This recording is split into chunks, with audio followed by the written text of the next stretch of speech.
From Hollywood, it's time now for... Johnny Dollar. Ed Renser, Johnny, Union States Casualty Company? Oh, hi, Ed. I heard you were trying to reach me. Yes, indeedy. Plane leaves in 2 hours. For where? Ensenada. It's a port on the west coast of Mexico, south... Yeah, I know, Ed. I know. I've been there. Well, but now, what do you... Charlie Burton is down there, Johnny. You know, the big nightclub TV comic. You know, good old, lovable, boyish Charlie? I've seen his show. Who hasn't? Really keeps you screaming, doesn't he? Oh, he is a killer. Eesh. So what do I do? Go out there and scream it up for him? You go out there and keep him alive.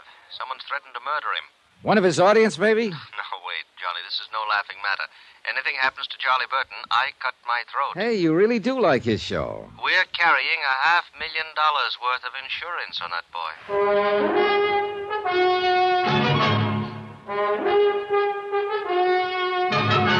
Tonight and every weekday night, Bob Bailey in the transcribed adventures of the man with the action-packed expense account, America's fabulous freelance insurance investigator. Yours truly, Johnny Dollar.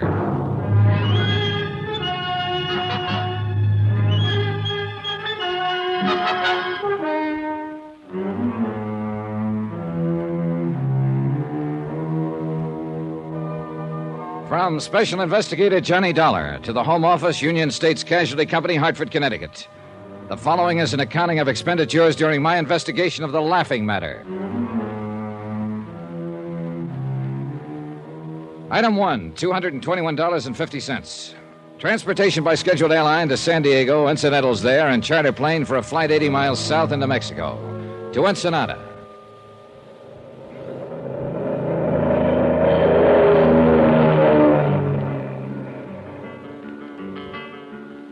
Item 2, $1.90. Taxi from the plowed ground airstrip to the Carrara marble foyer of the Plush Balboa Beach Hotel. The contrast was typical. Ensenada is 2 towns, really. The tourist town is a glittering belt of pseudo-swank resorts around the south end of the bay.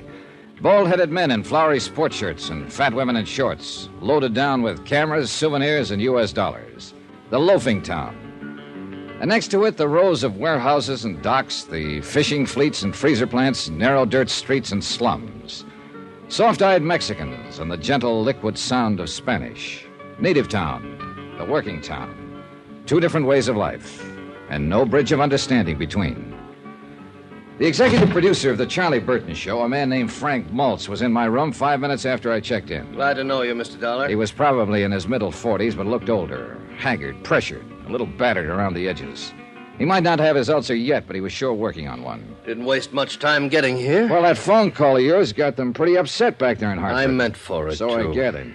Have you called in the local authorities, Mr. Maltz? No. Why not? It wouldn't have done any good. Charlie'd have blown his top and had him thrown out. Good old lovable Charlie? Yes. He doesn't know you phoned Hartford. No, he'd have stopped me if he'd known. Why? Does he want to die? Oh, he says he's had murder threats before, crank letters. He wouldn't take it seriously. But you do, is that it? I didn't figure it was up to me to decide. As I understand it, Mr. Maltz, there was a note of some kind slipped under Burton's door. That's right. Well, tell me about it, will you? All right, yesterday evening, after we came back from shooting some scenes around the bay, we went to our room, shower, clean up for dinner. You know? When Charlie started to leave his room, he saw the note. Where is his room? 4th one down on the terrace to the left. All our rooms open onto this same terrace. Do you still have that note? No. Charlie tore it up after he read it. Did he show it to anybody? Yes, to me. It was on stationery from the hotel here. It was in pencil and crudely printed. Remember the wording? Oh, yes. It said, "Only the gods are immortal, Burton. As you'll soon find out. You'll never leave Ensenada alive." Kind of an odd way of putting it. I thought so myself. Know anyone who might use that style of phrasing? No, I'm afraid not. All right. What else, Mr. Maltz? Nothing else. Those are the facts. Anything happened since the note? Not as far as I know. Burton could be right, of course. The whole thing may be a hoax. Yeah, maybe, but that's for you to decide, not me. Who do you know who might think they had a reason to kill him? Aha. I think I'll let you form your own conclusions on that. Oh, thanks, Mr. Maltz. That's very thoughtful of you. All right, I'm sorry. I realize I haven't given you much to go on. Practically I nothing. can't help it, Dollar. That's all I know about it. I see. Well, talk to the others. See what they know What about it. others? Well, I was thinking mainly of Gloria Dale and Al Schreiber. And there's Charlie himself, of course. Suppose you brief me on those other 2. All right. Gloria Dale's the feminine lead. Oh, yeah, I've seen her on TV. Yeah, probably. She's been with the show for 3 years. She's in her late 20s. She's single. She's gorgeous. She has a terrific sense of Now, comedy. how does she get along with old, lovable Charlie? Good question. Maybe she can give you an answer to it. All right, I'll ask her. And who was that other one you mentioned? Al Schreiber? Yeah, he's a young newcomer. He's been with the show 6 months now. A real talent, if he were ever given a chance to show it. Why isn't he given a chance? Because on the Charlie Burton show, my friend, there is one and only one star, namely... Good old, lovable boyish Charlie Burton. Oh, you've been reading the press release. Well, as a matter of fact, I have. All right, who else? No, that's all. At least all that mattered. The camera crew, the technicians who were sent up from Churubusco in Mexico City, they never heard of Charlie Burton before. And we haven't had much of any contact with anyone here in town. Now, I think that note was written by somebody right here in the family. That's another reason I sent for you instead of the local police. Just why did you send for me, Mr. Maltz? What do you mean? How do you feel about Charlie Burton? Haven't you guessed? More or less, I think. Well, I'll spell it right out for you, Mr. Dollar. I hate his guts.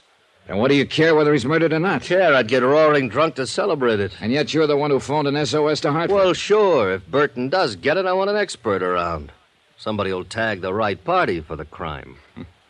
A matter of justice. Is that it? Why not? Oh, because it's usually just a word people talk about. What they really want is to win. Ah. Is that what you want, Mr. Maltz? Very funny. You ought to go on television. No, I'm waiting till they perfect it. I feel the same way about murder. So the legend of lovable Charlie was starting to crack. One person at least didn't love him, Frank Maltz, his executive producer. And there was something else besides hate in Frank Maltz's eyes, a weariness or bitterness, something I couldn't quite place. I filed the thought for the moment, took time to shower and change, and went looking for another pair of eyes, a prettier pair. And I found them, alone on the terrace with their owner. They were turned toward the west, toward the last golden edge of the sun as it sank into the Pacific. They were big and blue, very lovely. Hello there. How are you, Miss Dale? I'm Johnny Dollar. I just got in from Hartford, and I've been talking with Frank Maltz. Oh, you must be with the advertising sponsor. No, I'm an insurance investigator. Huh? Yes, I'm here in regard to that threatening note that Mr. Burton received. Oh, that. You've heard about it, then? Oh, we all heard about it. Interminably. From Burton, you mean? Who else? Oh, he paced and posed and beat his breast. He wept and stormed and shouted at us. Harangued, accused, and monologued us. Our base ingratitude after all he'd done for us. Done to us, he should have said. That one of us, a viper in his bosom, should stoop to such a practical joke on good old luck. If it was a practical joke, what are you doing down here? You think it was a joke, Miss Dale? I don't, but Charlie himself said... Do you mean somebody really meant that threat? Maybe. Well, what do you know? Any ideas to who might have written it? Sure. Anybody who knows him. Is he that bad, actually? Mr. Dollar, you've heard the expression horrid old man. Yeah. Well, if Charlie Burton worked for years to improve himself, I mean really tried, eventually he might lift himself up high enough to be a horrid old man. Well, if it's like that, why do you stick around? Why do I? Because I signed a contract last year during an emotional crisis. And it's got 2 more years to run. Break it. Breathe a little clean air for a change. I'd be dead professionally, and that's about all I've got in life now. Professional career, such as it is. Same thing apply to Frank Maltz? Yep, contract. Executive producer is just a title. The Charlie Burton Show is owned by Charlie Burton, lock, stock, barrel, and the souls of the employees. Something of a dictator, huh? Egomaniac. He's a pre-adolescent paranoid with the ethics of a rattlesnake and the jealous instincts of a Turkish harem master. Uh-huh. Oh, forgive me, Mr. Dollar. I had that line in a play once, but it still fits him. Tell me the truth, Miss Dale. Did you write that note? I'm a female comic, Mr. Dollar. So? So who can write? Gloria. Out here, Al, on the terrace. Al Schreiber, have you met him yet? No, but I've got him on the list. That may turn out to be quite a list before you're through. Downstairs bar at 7, honey. That's what you said. Downstairs bar at 7. Yeah, I know. I'm going in and change right now. Al, this is Johnny Dollar, Al Schreiber. Hello, Al. How are you? Glad to see you. Mr. Dollar's an insurance investigator. He's here about that murder threat Charlie got. You mean that note was for real? Could be. Well, happy days. Baby, there's hope for us yet. Careful, Al. Mr. Dollar's making a list. Sweetie, I'd be proud to confess. Only I didn't think of the idea, and besides, I'm a coward. Did either of you actually see that note? No, but we heard about it. So I understand. How does insurance figure in this? You mean some company actually wrote a policy on that earthworm? To the tune of $500,000. Holy Hannah, who's he worth that much to? His sponsor, the advertising client. I doubt if it's personal, really. They're just protecting their investment in the show. 500,000 fish. For a phony old fake who weighs in at a fast 30 cents. Say, maybe they're out to kill him and make a profit for themselves. Yeah, I'll put them on the list. And I take it you're in the club, too, Al. Club? At least you're not wearing a Love Charlie Burton button. Oh, sir. All I am, ever was, or hope to be in any future life. All I have, ever had, or expect to have at any time, notwithstanding. The foregoing to supersede any previous statement, and irregardless of any utterance made hereafter. I owe in its entirety, and without any reservation whatsoever, to my one and only benefactor. That sterling, magnanimous, warm-hearted, genial. I'll bet you think I'm only saying that because it's in my contract. Did you write the note, Al? I don't know what to say until I check with my writers. Yeah, I have the same problem with my underwriters. Say, that's not bad, Mr. Dollar. You know, you ought to Sorry, try television. I'm waiting till they perfect it. Item 3, 80 cents, one drink. I had it sent from the bar and sat on the terrace alone and drank it. I watched the sun die in the west and let the soft night creep out of the hills of Mexico and sink down over me in gentle folds. Then I saw a man slip from the shadowed shrubbery and move cautiously up the terrace, a pale ghost dressed in the white cotton of a peon worker. As I came quietly to my feet, a girl ran from inside somewhere, clung to him, and stopped him. They argued fiercely for a moment and guarded Spanish. Then the man turned and saw me and vanished into the darkness of the hotel gardens. The girl faced me for an instant, with eyes like frightened doves. Then she, too, turned and fled. But I'd recognize her. She was the hotel maid who'd brought ice to my room when I first arrived. So it was a lover's meeting, most likely. And yet, the man, before she stopped him, had been heading across the terrace toward Charlie Burton's room.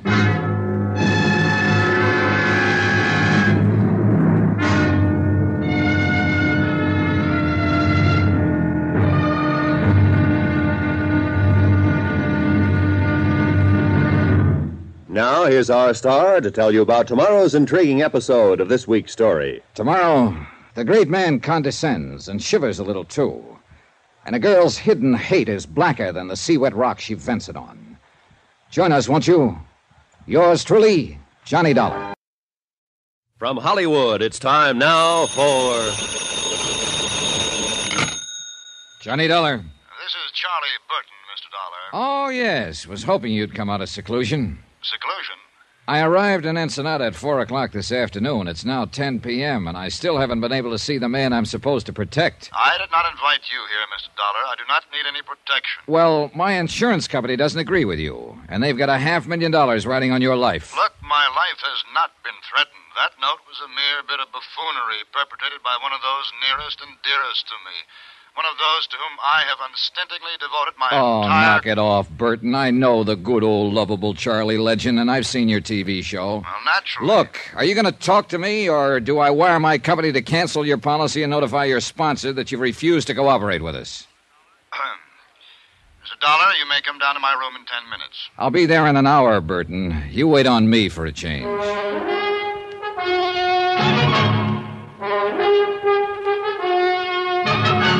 Tonight and every weekday night, Bob Bailey in the transcribed adventures of the man with the action-packed expense account, America's fabulous freelance insurance investigator. Yours truly, Johnny Dollar.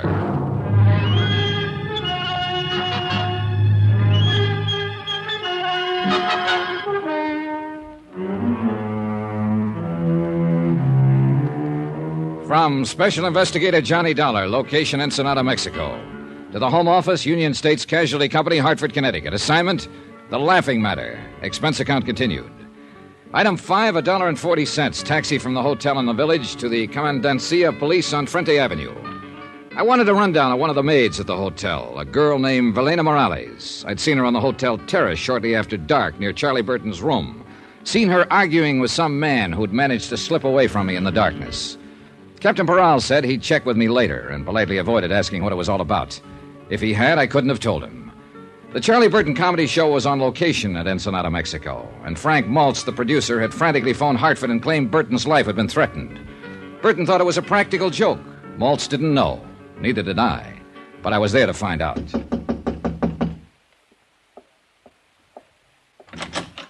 Hiya. You are Mr. John Dollar, I assume. You couldn't assume any corrector. Mind if I come in? By all means, do. Thanks. I am Charles Burton, Mr. Dollar. Yeah, I know. I've seen your face in a number of saloons. I beg your pardon? Oh, on their television sets. Oh, yes, of course. Well, sit down, Mr. Dollar. I just did. Yes, so I noticed. Well, I don't imagine you'll be here long enough for me to have something sent up from there. Oh, I'm sure I will. I'll have scotch on the rocks. Double. I see. Room service, please. This is Mr. Burton in Suite D. Please send up one scotch on the rocks. Double. Make it double. Oh, just a moment, please. By the way, Mr. Dollar, what is your room number? I can't seem to remember it at the moment. Why don't you just charge it to yours and then bill me for it later? If you think you're... Room service, cancel that order. Yes, I said cancel it. I will not tolerate this high-handed attitude from a hireling, sir. But not your hireling, Burton. Now, let's get a few things straight right now. From what I've heard about you up to now, I don't like you. And when I get to know you better, you like it or not. And I certainly do not. And there's nothing you can do about it. Oh. Try throwing your weight around with the insurance company, and they'll cancel your policy. And if that happens, you'll have sponsor trouble right up to your neck. If you think you can I think you're not intimidate- going to let it happen, Burton. You can't afford to. So cut out the kidding and let's get on with it. You know, I like you, Dollar. You're so uninhibited. I'm going to buy you that... Nope, sorry. Why not? I didn't want it in the first place. It was only a way to get your goat, break down that phony guard. But have one yourself, though. Now, drinking is not one of my vices. Oh, so that explains it. Explains what? It wasn't one of Hitler's vices, either. You're so delightfully insulting, you know. One can hardly take offense. Too bad. I'd hoped for better results. Would you mind telling me just who exactly is responsible for this prejudiced opinion you have of me? Well, as I remember, it was fairly unanimous. As I know, you talked to Frank Maltz. Maltz, of course, is bitter because he hasn't been given complete control of my show. Or any control, the way I hear it. As long as it's the Charlie Burton show, Mr. Dollar, Charlie Burton intends to run it. Only the gods are immortal. Isn't that what the murder threat said? I'll get to that. Then there's Gloria Dale, my leading lady. Dear Gloria. I suppose she told you I've treated her very badly. Practically forced her to sign a contract that pays her several $1,000s a week. A hideous fate, actually. It could be. And Al Schreiber? Did he mention the fact that I took him out of a 40-a-week burlesque house and taught him the subtleties of high-class, big-time comedy? Things that I had spent a lifetime perfecting. Look, Burton, if you're trying to convince me of your fine, sterling character, forget it. It's irrelevant. I'm here because... You're here because of that note, and that's exactly what I'm getting at. You think it was written by one of those three people, don't you? Right. Well, I agree with you. But you also take the threat seriously. I don't. Why not? Because not one of them has any reason to kill me. Yes, I know how they talk. They're underpaid, overworked. The boss is a tyrant. They hate him, the same old patter. And that kind of talk never leads to murder, Mr. Dollar. Yeah, you've got a point there, I guess. That note was pushed under my door yesterday as a crude attempt at a joke. Nothing else. Then Maltz lost his head and had you sent down here from Hartford. And the whole thing has become ridiculous. You may be right. Well... You sure you won't have that drink? No, thanks. Oh, by the way, there's a maid at the hotel here. I believe she works all the rooms along the terrace here. A small girl, very pretty, with short curly hair. Oh, yes, Valina. Well, you've noticed her then? Oh, quite. I find her utterly charming. Would you happen to know whether she's married? I really didn't bother to ask. Does it matter? Not to me, but it might to her husband. You are determined, aren't you? There must be some reason why you're so scared. Scared? You do have a preposterous imagination. Good night, Mr. Dollar. It wasn't my imagination. Burton was scared, or worried, or upset. At any rate, something was bothering him. But at the moment, he was covering up for some reason, and there was nothing more I could do to push him. So I gave up for the time being and went back to my room. But I wasn't ready for sleep, and the terrace outside my windows lying empty in the moonlight seemed inviting. And even more so, the sound of breakers 100 yards beyond. I followed a winding path through the hotel gardens and came out into Sandy Cove. And there I found her, Gloria Dale, sitting on the sea-worn rocks by the water's edge, with a bottle beside her, getting quietly drunk. You've discovered my guilty secret, Mr. Dollar, and I've only got one glass. It's that or the bottle. I'll share the glass with you, if it's all right. Sure. There you are. Thanks. Here's to the moon, people. They seem real close tonight, don't they? Yeah, they'll be dancing out there on the water by midnight. I think you're as crazy as I am. Crazier. You're not even in the same league. I'm glad you came. I go sort of nuts on moonlit nights by myself.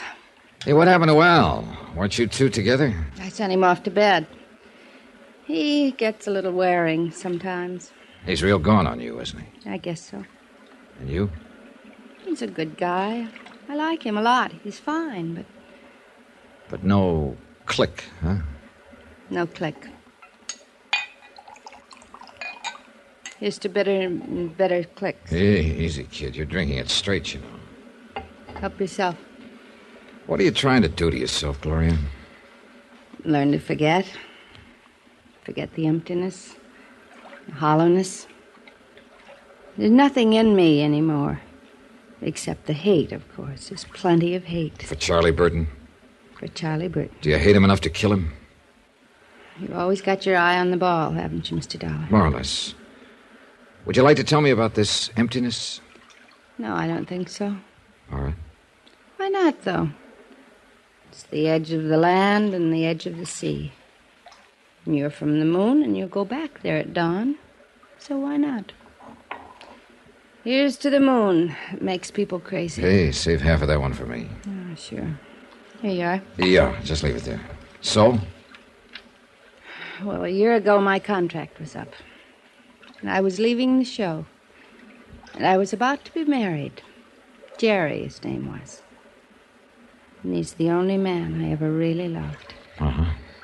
Burton was furious. Said I was letting him down. I was ungrateful. But he couldn't stop me because my contract was up. And one morning I got a note from Jerry. Special delivery. We were through, it said. Why? No explanation. Just a cold, vicious note. That same morning, Jerry left town with a friend. Chartered a plane and went to Canada on a hunting trip. And you didn't find out the reason for it? Later, yes. At the time, I was hurt. I was terribly hurt. I signed a new contract and went on working. And months later, I got the story roundabout. What was it? A private detective, one of the crooked ones, had gone to Jerry with a complete report about me, supposedly. My private life, field reports, affidavits, statements, even photographs. A fake, the whole thing. But it convinced Jerry. You know who was behind it? I can guess. Sure. Good old, lovable Charlie Burton. He wanted to make sure I'd sign that contract. But when you did find out, why didn't you go to Jerry? I wish I could have. That hunting trip, the plane, it crashed. Jerry never came back. He was killed. That's crazy, huh? Oh, no, easy, sweet. Do I hate Charlie Burton enough to kill him? That's what you asked me, wasn't it? Sure, I hate him enough. 1,000 times enough. Only I haven't got the nerve. So what do? I drink. Gloria. The hotel. Help me get back there. Please, Johnny. Will you take me home? Love and hate, and the Black Sea rocks, and a lunatic's moon at midnight. And no help on this earth for a wounded heart but time itself. A tide was rising now, and rising fast. And hidden by the darkness, a wave curled and broke. And time ran out. I lunged out of bed and fumbled in the blackness for my robe and slippers and gun. Yeah, who is it? Charlie Burton. Open up, hurry. Dollar, you've got to protect me. Somebody took a shot at me through my window from the terrace. Oh, it was probably just a crude, practical joke. Joke? Joke? This is no laughing matter. Don't you understand, Dollar? Somebody's out to kill me.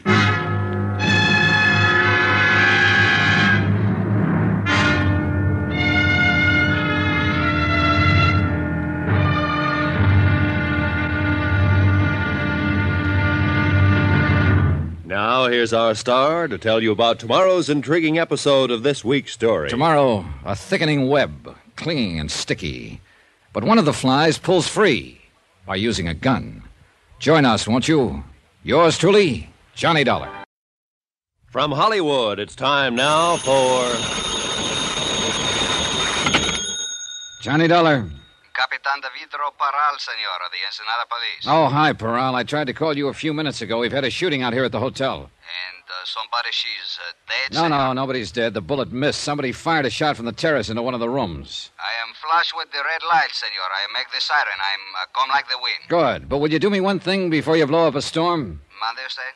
There's a man missing from his room here, a friend of the man who was shot at. He must be around town somewhere. Pues sí. He's an Americano, about 45, name's Frank Maltz. Frank Maltz. Bueno, we'll find him.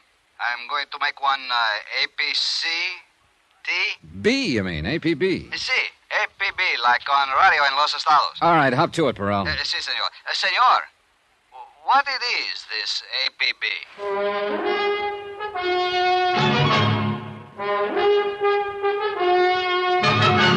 Tonight and every weekday night, Bob Bailey in the transcribed adventures of the man with the action-packed expense account, America's fabulous freelance insurance investigator. Yours truly, Johnny Dollar.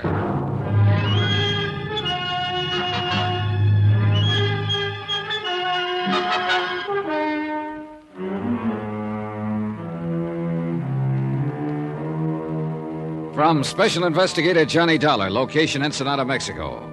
To the Home Office, Union States Casualty Company, Hartford, Connecticut.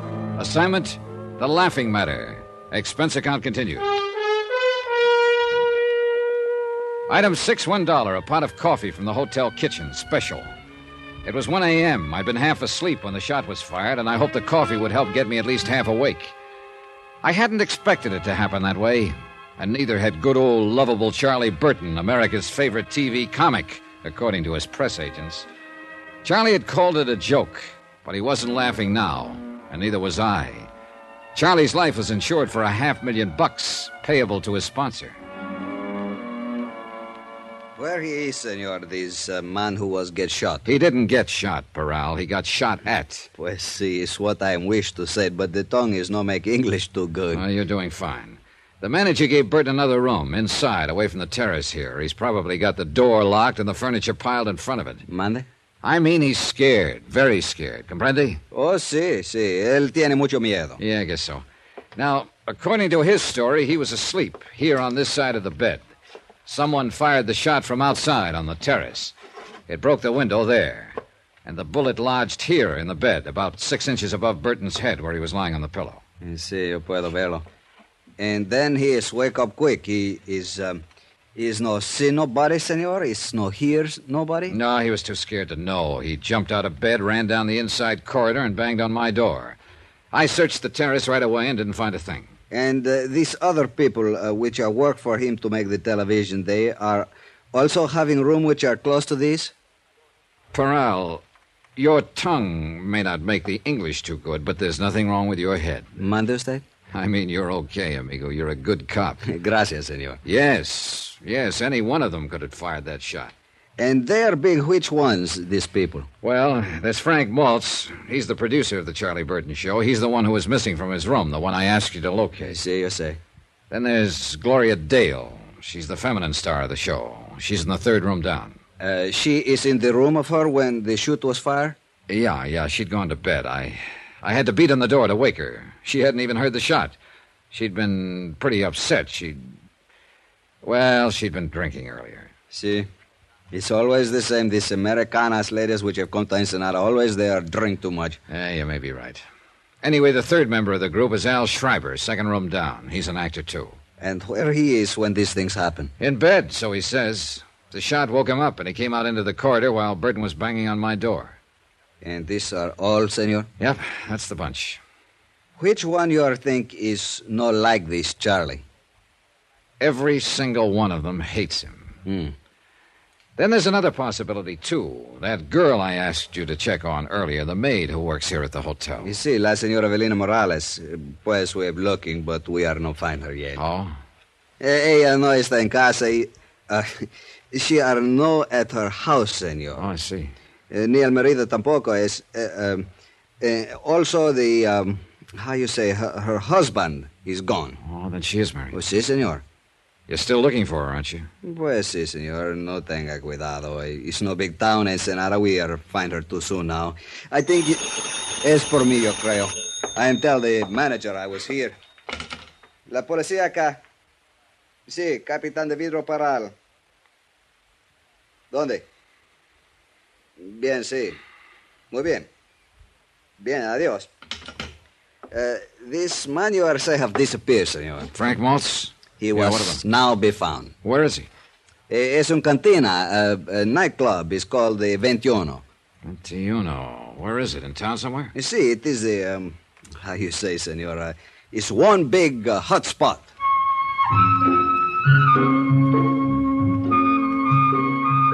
Item 7, $1, taxi into town. Paral stayed at the hotel to talk to Charlie Burton and the others. I thought it might do some good, at least by keeping them off balance. Regardless of his knowledge of English, Paral was a smart lad, and his eyes never missed a thing. The 21 may have been a hot spot earlier, but at this time of night it was almost deserted. There were a few weary B-girls drowsing at the bar, a scant handful of last-ditch patrons, and Frank Maltz, alone at a table, glowing with mellow geniality and bottled health. Well, now, another night owl with insomnia and a taste for dives. Pull up a chair, Johnny. Thanks. Been here long? Forever. Oh. At least for years and years. I am part of the place, my boy. These worm-eaten rafters, the crumbling walls, this musty aroma of ancient tequila that was spilt on these tiles long before you were even born. I see. You see, the place was built by the conquistadores, and I dropped in the very next day. I've been here ever since. Maltz, look, chum. Now, speak softly, softly, friend. This is hallowed ground. This is the meeting place. This is the crossroads, you see, for two separate worlds. The tourists come traipsing down from Beach Boulevard up there. They call it slumming. And the townsfolk come up from Gastelum and Balboa, and they all meet here. And they drink tequila, and then they dance the fandango. Hey, amigo, how about playing a fandango? No, he can't hear you, because he is dead. We are all dead here, Johnny. You know something, Maltz? You're not nearly as plastered as you're pretending to be. I know that, Johnny. Have you been here all evening? Here in the 21? How do you like that name, 21? It means a 21, you know. Yeah, I know. Have you been here in the 21 all evening? Oh, no. I've been in all of them. I just ended up here. Ever see a better place to end up, Johnny? Where were you around 12:40 tonight? What? What are you driving at? Somebody took a shot at Charlie Burton tonight. Ooh, I got my fingers crossed, did they? No, they didn't hit him. Well, maybe they'll have another chance. Not if I can prevent it. Now, that's why you were checking times on me, huh? You think I maybe made a clay pigeon out of that rat. Did you? Johnny, I left the hotel at 10 o'clock. I've been a lot of places since, but not back there. I don't know where I was at 12:40. Maybe some bartender around town will know. I have seen them all tonight, one time or another. This lush stuff seems to be a habit with all of you, including Gloria. Well, stick around Burton a month. You'll know why. So, why do you stick around him? Me, personally, there's a couple of reasons, I guess. I'm trying to help somebody else, for one thing. Well, myself at the same time, of course. Meaning? Al Schreiber. The kid is great, Johnny. He really is. And it'll be his show next year, if we can hang on. And for the same sponsor. With you producing? Well, that's right. They're fed up with Charlie Burton, and they've got reason to be. He's a phony name, Johnny, nothing else. It's a fake. It's a build-up. They got to spend more on press relations now than it costs to produce the show. Then with Charlie out of it, you and Al would be in. Is that the way it stacks up? That's right. You said you had a couple of reasons for staying on. Now, forget it. The second one is not important. It's a sob story. Well, it won't be the first one I've heard tonight. I'm married, you see, Johnny. 23 years now. And for the last 8, my wife has been completely paralyzed. Utterly helpless. She's in a sanitarium upstate. She has to have special care. Special treatments, and it costs $350 a week, 52 weeks a year. So I stay on with Burton, and I go on hating him. And whenever the hate gets too bad, I go up and see her. Well, she doesn't know me. She doesn't know anyone. She just lies there and breathes. But I look at her. And I remember how she was. And how I loved her. I still love her, Johnny. So that's the way it is. I left him there in the cantina with his love and his hate and walked out into the street, empty and silent under the wheeling stars in the soft, dark night. A lone dog sidled past, gray and gaunt, intent on some mission of his own, and faded into the shadows. And the town slept, its own loves and hates put aside until morning. Quiet town. Then the emptiness was filled with sound, and a flashing red light slashed the darkness. Parral of the Ensenada Police. He said the maid from the hotel, Valena Morales, had come home. One of his sergeants was waiting there with her.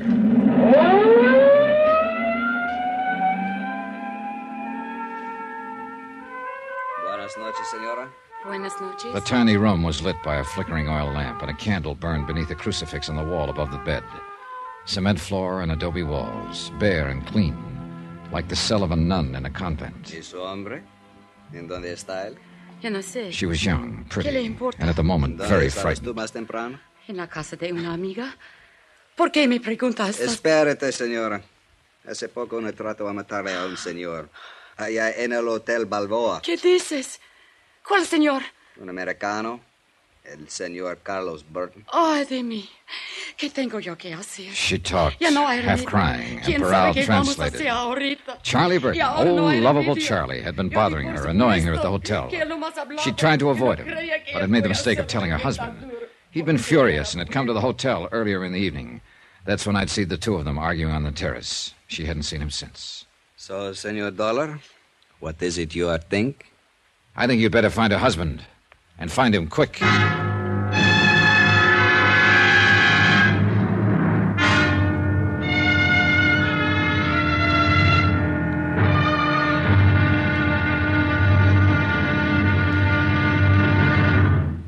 Now, here's our star to tell you about tomorrow's intriguing episode of this week's story. Tomorrow, Death tries once more, and this time doesn't miss. But Death, you know, is blind. Join us, won't you? Yours truly, Johnny Dollar. From Hollywood, it's time now for... Johnny Dollar. This is Charlie Burton speaking. Oh, morning, Burton. So you're still alive, huh? If that was an attempt at humor, it was entirely out of place. Well, it's early yet. I'm the comedian, and I'll make the jokes. Your job is to protect my life. Don't tell me you've been shot at again, this time of morning? Boy, whoever it is really must hate you, Burton. Dollar, so help me. So help you nothing. You may be good old lovable Charlie to 40 million television viewers, but to me you're just a pain in the neck. I'll remind you, To my client, you're worth $500,000 because he was fool enough to write an insurance policy on your life, but not to me. My price on you is a fast 3 cents, give or take a couple. My life has been threatened. Sure, and that's why I'm here. But yesterday, when I tried to get you to cooperate, you called it a practical joke. Well, I'm not calling it that now. No, because somebody tossed a bullet at you last night and scared the living pants off of you. Well, call Captain Parral of the Ensenada Police. Mr. Dollar. Look, I need please. another hour's sleep, so don't phone my room again before 9 o'clock. Goodbye.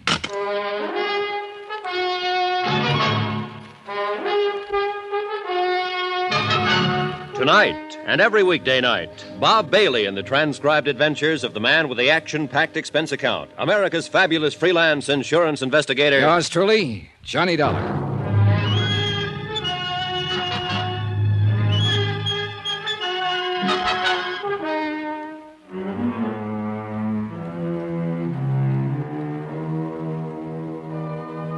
From Special Investigator Johnny Dollar, location Ensenada, Mexico.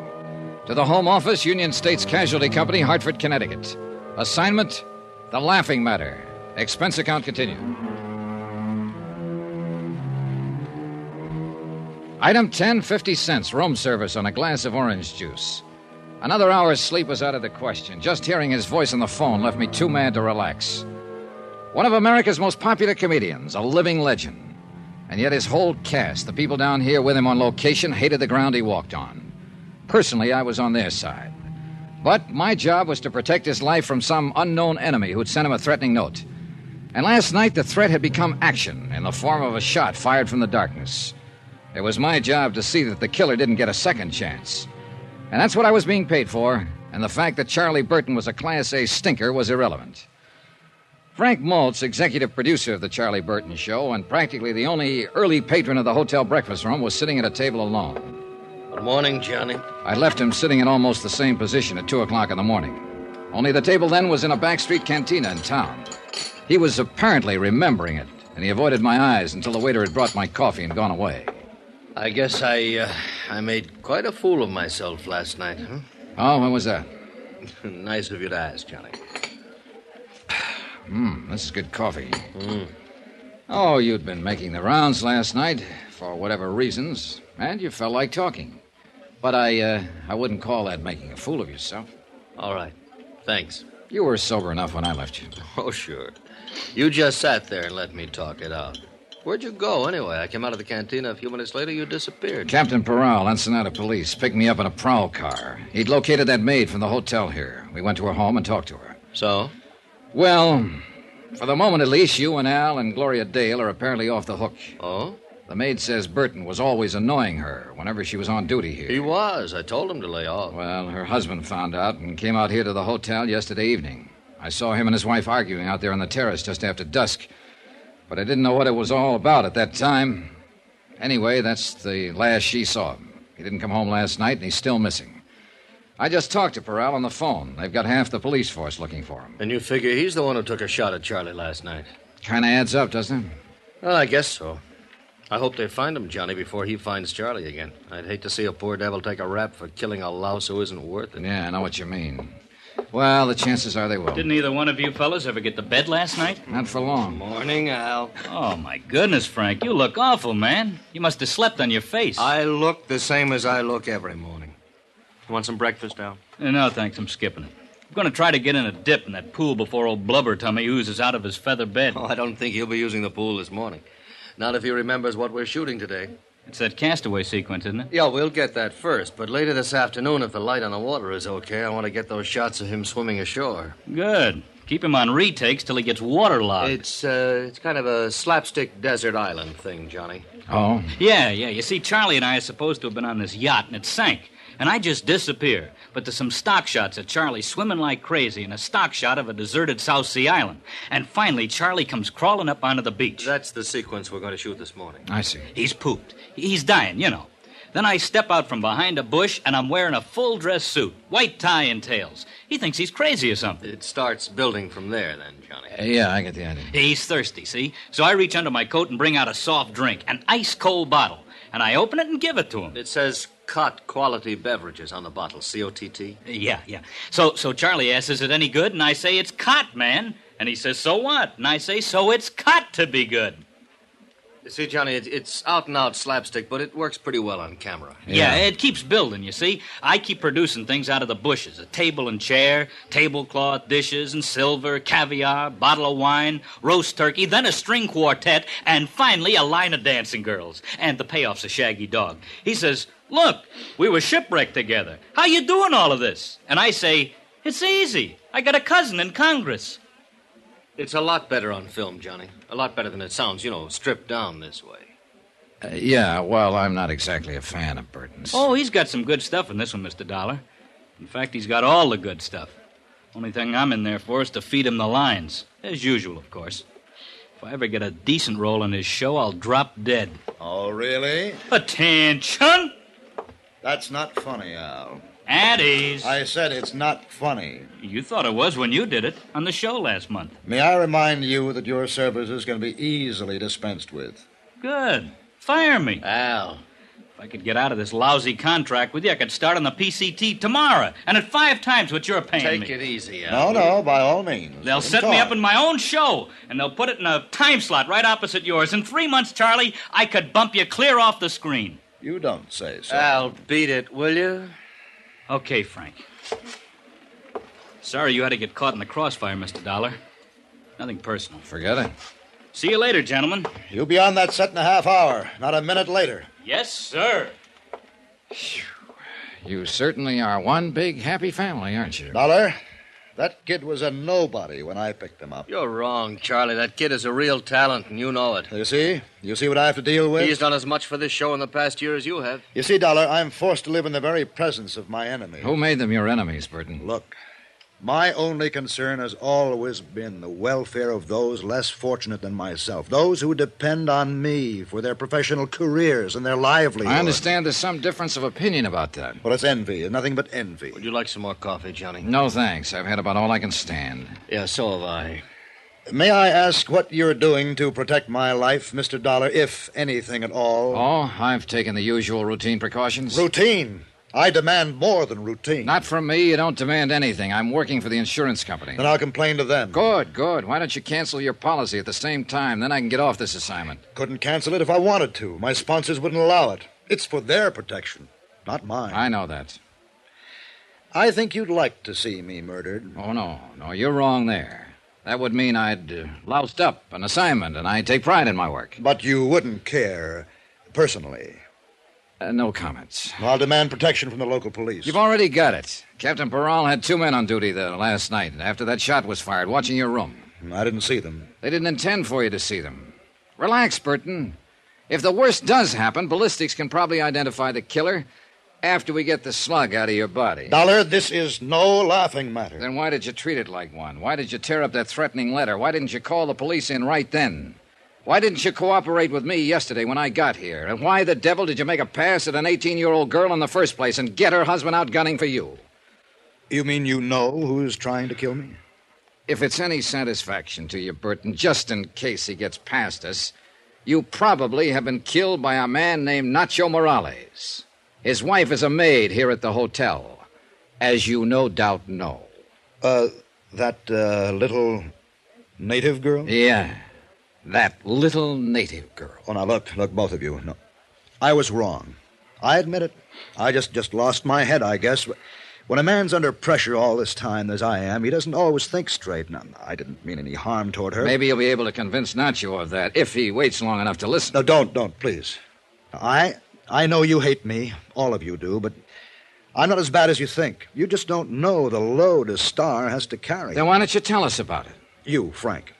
You don't think I'm being fair with Al. You think I'm holding him back, not giving him a chance. Well, you're wrong. I'm actually carrying him, teaching him things I've learned over the years. Oh, he knows quite a bit now, Charlie. So you don't believe me? You don't think I know what I'm talking about? Well, let's... All right, I'll show you. Al said he was written down in today's sequence. He said that I had the great role. You heard him say it. Well, yes, Then Charlie, let him have it. I'll What? trade with him. You mean that? Yes, I mean it. Let him change any line he wants. To fit his style, he can play it any way he likes. I'll take that role he says is so bad, and I'll still come out the star. All right. Charlie, we'll have a go at it. Fine. I'll see you on the set unless somebody manages to kill me first. Good morning, gentlemen. Oh, I never thought I'd live to see the day. Yeah, that shot last night must have really shaken him up. Oh, that kid will make him look sick, Johnny. He doesn't know what he's in for. Well, there's one way to find out. Oh, wait a minute, Johnny. I've been thinking about something you said. Oh? That maid, Morales' wife, does she speak English? Nope, just Spanish. Well, what about her husband? Same deal, only Spanish. Well, but the note, Johnny, the murder threat Charlie got, that was written in English. Yeah, I know. The South Sea Island set was built on the beach at the far end of the bay. The technicians and the rest of the cast were already there when Maltz and I arrived, and they started shooting 15 minutes later. Gloria Dale wasn't in the sequence, so she slept in at the hotel. Some of Captain Peral's men were on hand, on the lookout for Nacho Morales, but he didn't show. By 3 in the afternoon, they were nearly finished. They'd shot the last scene once, but Maltz decided on a retake. So Hal sat down again at the fully laid table on the beach, and they started to roll. He poured himself another glass of colored water from the prop wine bottle and began to carve the roast turkey while he exchanged lines with Burton.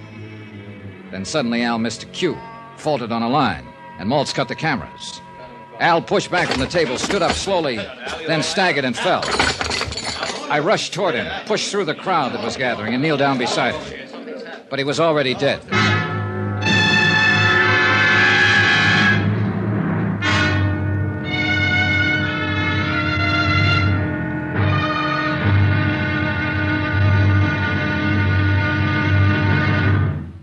now here's our star to tell you about the final intriguing episode of this week's story. Tomorrow, a frantic game of musical chairs with every player desperate.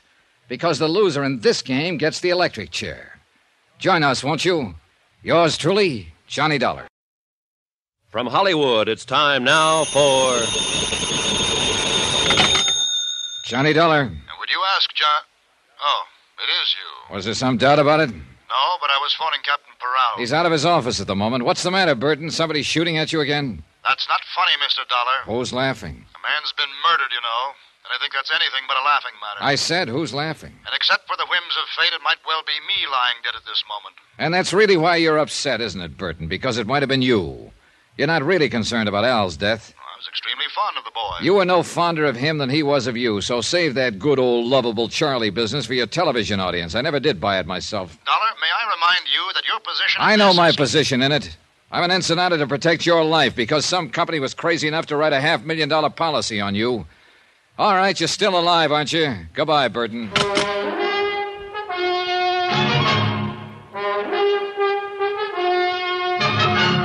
Tonight and every weekday night, Bob Bailey in the transcribed adventures of the man with the action-packed expense account, America's fabulous freelance insurance investigator. Yours truly, Johnny Dollar.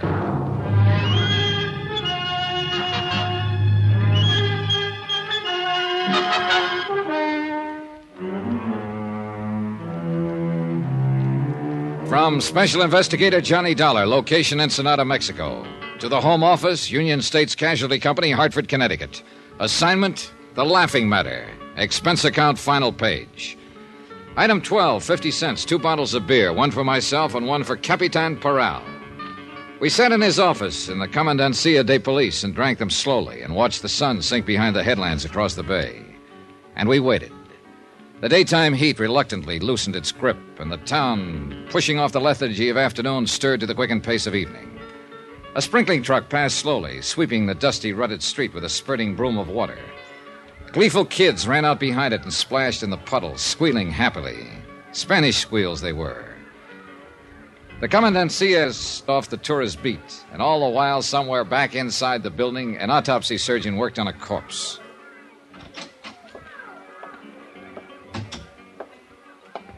Bueno, señor. Ya está listo. The medical is all finished now. Well, what's the verdict, Perot? It's what we are thinking. Él se mató por veneno. He was, how you say, poison. What kind of poison? Él dice cianura.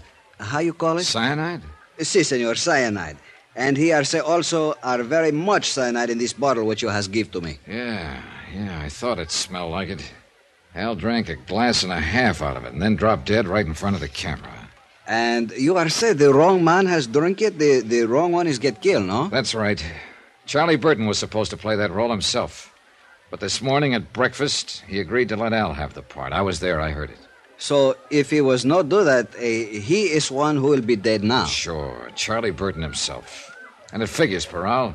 He's been the target all along. That threatening note that was slipped under his door, somebody firing a shot at him last night. Si, seguro. Then when they finally got their punch in, they tagged the wrong guy. I don't understand what has happened to this Nacho Morales. Velena's husband, the maid at the hotel that Charlie kept annoying. Ensenada, no, is one big place. It's very small, this town. And we are look every place, senor, but we are no find this man. I don't know, Peral. And yet I got a hunch he's the key to this whole thing. We find him, senor. There's no way for escape this town. We find him muy pronto now. You bet your life.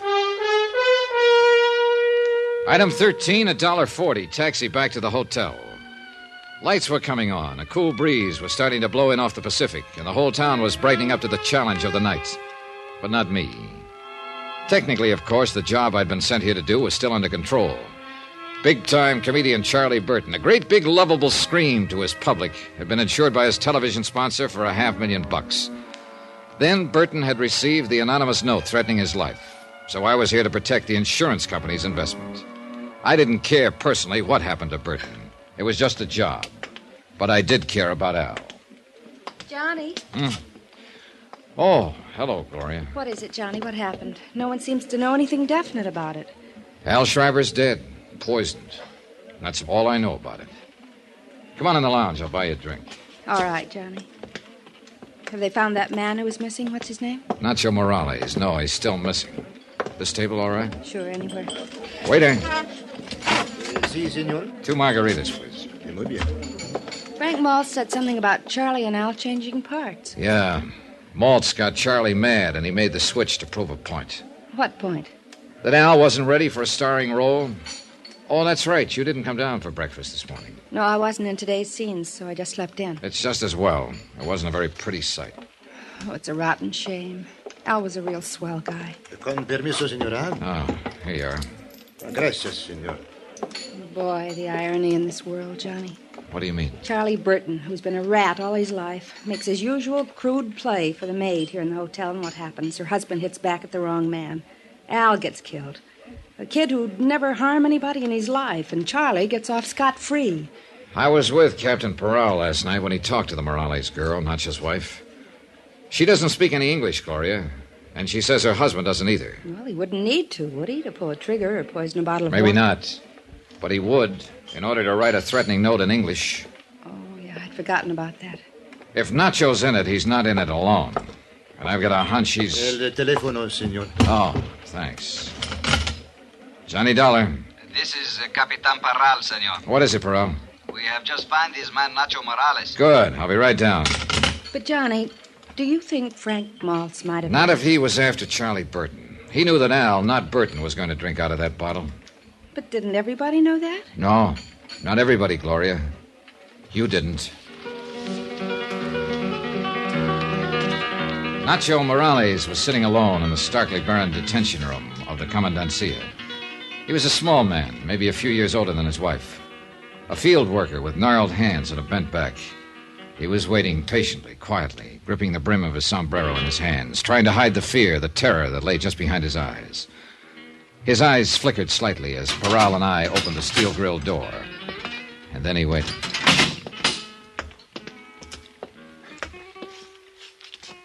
Buenos días, hombre. Buenos días, capitán. Tú eres Nacho Morales, ¿es verdad? Sí, señor. ¿Y eres tu esposa de Evelina Morales? Sí, señor. ¿Cómo pasó la noche, hombre? Pues, Blocked regular, off by the barrier of language, I watched while ¿En Peral dónde estabas questioned anoche? him, stopping now and then to translate. En la barca de pescar. Then de un Peral amigo. asked the question that started the avalanche. Es la pura verdad, señor. Dígame una cosa.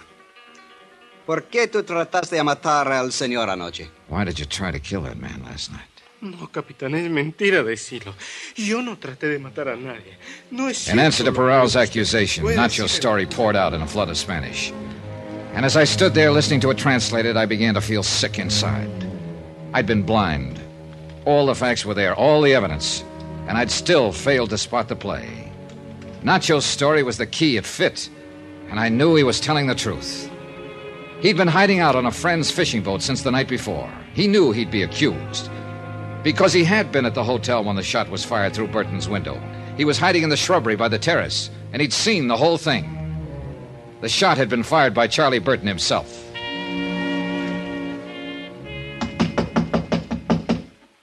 Who is it? Johnny Dollar. I want to talk to you, Burton. All right. Just a minute.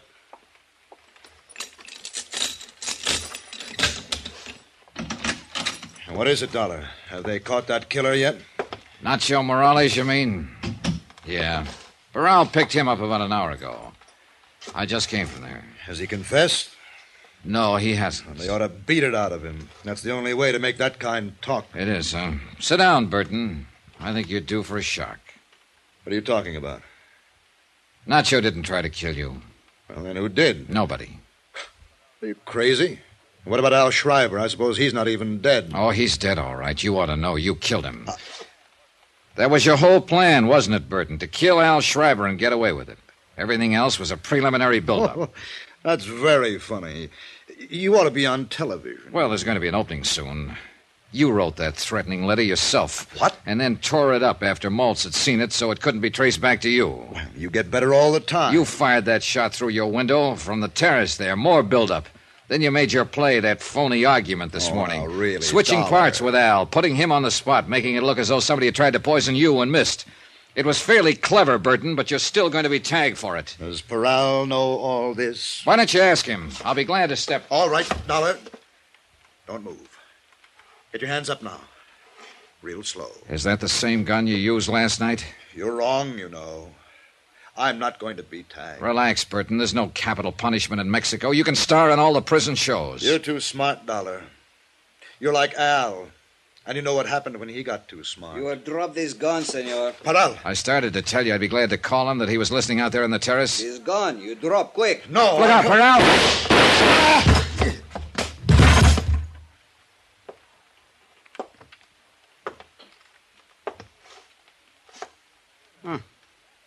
Mira, senor. I am not shoot too bad, I think. No. No, not bad at all, Paral. Well, he asked for it. I am see he is go to pull his trigger, so I are to shoot much fast. Bam, bam, bam. I tell you, he's look very surprised, senor. Yeah. It's too bad he couldn't have seen the look on his face. A comedian would have really appreciated it. Why, he'd have died laughing.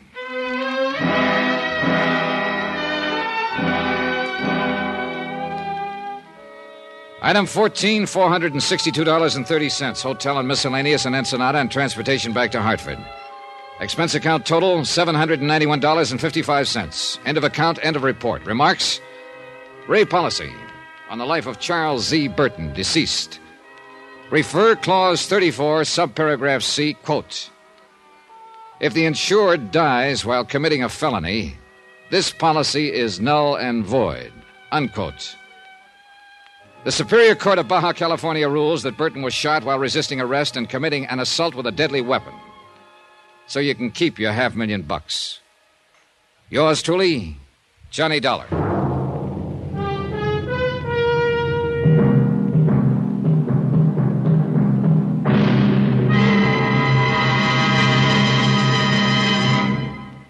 Now, here's our star to tell you about next week's intriguing story. Next week, a frantic chase across the country after a girl who couldn't possibly exist. Then suddenly turned up. Join us, won't you? Yours truly, Johnny Dollar.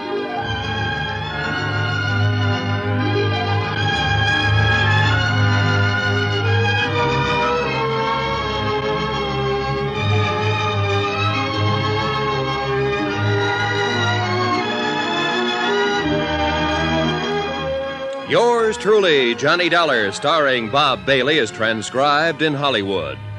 Written by Les Crutchfield, it is produced and directed by Jack Johnstone. Heard in this week's cast were Virginia Gregg, John Daner, Lucille Meredith, Lawrence Dobkin, Gil Stratton, Harry Bartell, and Don Diamond. Musical supervision by Amerigo Marino and Carl Fortina. Be sure to join us on Monday night, same time and station, for another exciting story of yours truly, Johnny Dollar. This is Roy Rowan speaking.